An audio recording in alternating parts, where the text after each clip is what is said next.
பணிவை தேடு, அதிகாரம் கிடைக்கும்.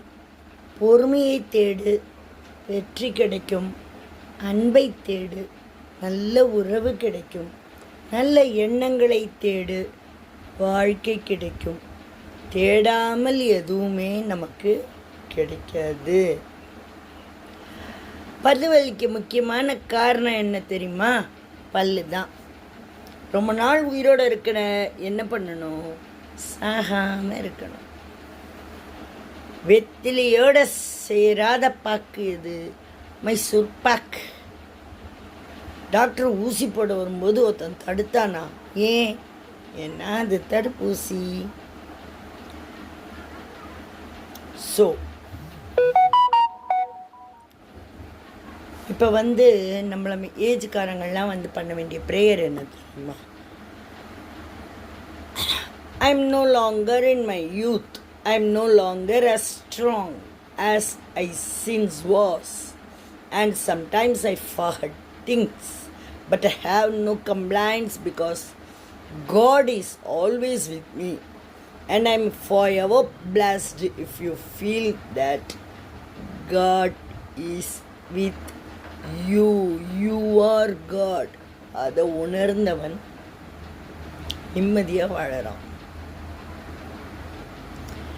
நம்ம ஒரு சில ஏமாற்றத்தை சந்திக்கிற வரத்தான் மனசு எதுக்காது ஏங்கின்னு இருக்கும். ஏமாற்றத்தை சந்திச்சிட்டோன்னா மனம் எதற்காகவும் இயங்குவதில்லை. பல மனிதர்களுக்கு நாம் செருப்பு போலத்தான். கழட்டி விடும் நாள் வரை பயன்படுத்தப்படுவோம், அப்புறம் கழட்டி விட்டுருவாங்க. உங்கள் மனசை எப்பவும் உற்சாகமான நிறைவான உணர்வு நிலையிலேயே வச்சுருங்கோ. உங்கள் மனசுக்கு எது நேர்மையாதுன்னு தோன்றதோ அது தைரியத்தோடு செஞ்சு முடிங்கோ. லைஃப் நல்லா இருக்கும்.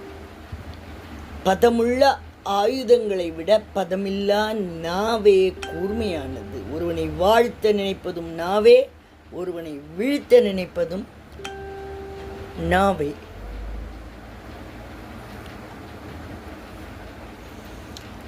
உங்கள் எல்லாருக்கும் ஒரு விஷயம் சொல்கிறேன். ஒரு மனிதன் தன் தாயுடன் வாழும் வாழ்க்கை 25 ஆண்டு தான். ஆனால் மனைவியோட மூச்சு இருக்கும் வரை 75 ஆண்டுகள் என்று கூட சொல்லலாம்.